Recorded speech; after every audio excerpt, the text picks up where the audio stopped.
Door open, door closed people. So this house in particular, I've been working here for about a week, and sometimes you go to shut a door if the air is on and the doors will slam. And the reason why is because, like this room, you have two vents that are 10 by 12 or 4 by 10. That's 40 and 40. That's 80 square inches of air coming in. But when the door's shut with that carpet at a half inch, 30 inches wide, there's 15 square inches of room for the air to come out, which makes it, that's door open, door closed. So if the doors are this tight to the carpet, then you really need to keep the doors open, even if they're bedrooms. So imagine somebody goes in this bedroom in the evening or whatever, and they shut their door. Well, guess what?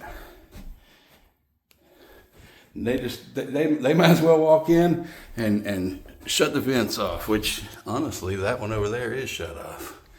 But anyway, there's not going to be no air coming in here. A lot of people complain about temperature of this room or temperature of that room, and a lot of times the answer is right there.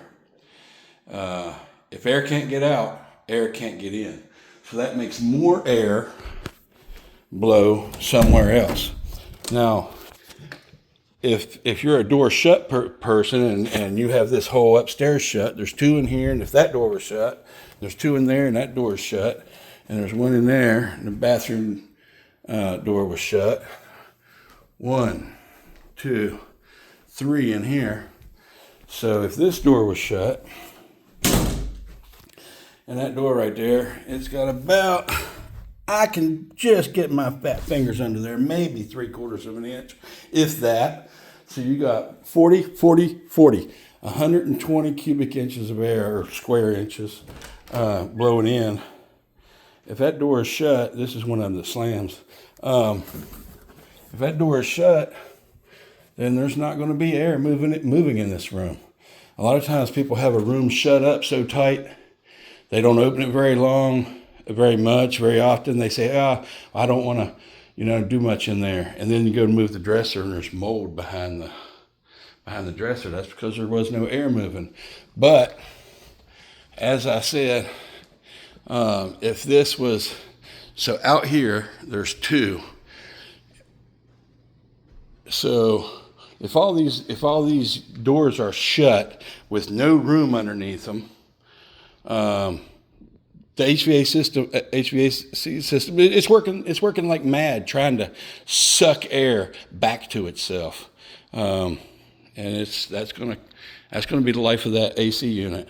It's a pain to cut these doors off. You got to take them off, take them outside, cut them, and then the bottom spline is only 5/8 of an inch thick, going up into that door. So then you got to run that through the table saw and then glue it into a door. I may have a video about that, or I may not. But if your doors don't have no room on them like these, you're almost, you really either need to leave them open or or they need to be cut off. There's other ways to, some people put vents in the wall, over top of the door or in the door, but just cutting them off.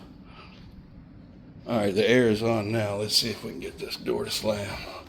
All I gotta do is just shut it. Huh? Didn't do it that time. Yeah. Hang on. That ain't doing it.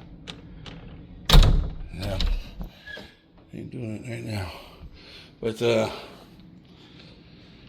yep. Oh, I know why. Because all the other doors are open. But if this door was shut and that door was shut, then that'd be 1, 2, 3 vents that wasn't working. That would make more air go into this room because no air is going into those rooms, and then you got more pressure. A lot of people don't realize there's pressure in a house positive pressure, negative pressure. Every time you turn your dryer on, you're taking air from inside, blowing it outside. Negative pressurizes a house. Air has to come back in somewhere. It just don't come from nowhere. All right, anyway, so that's a lesson on doors. Probably went too long, but yep.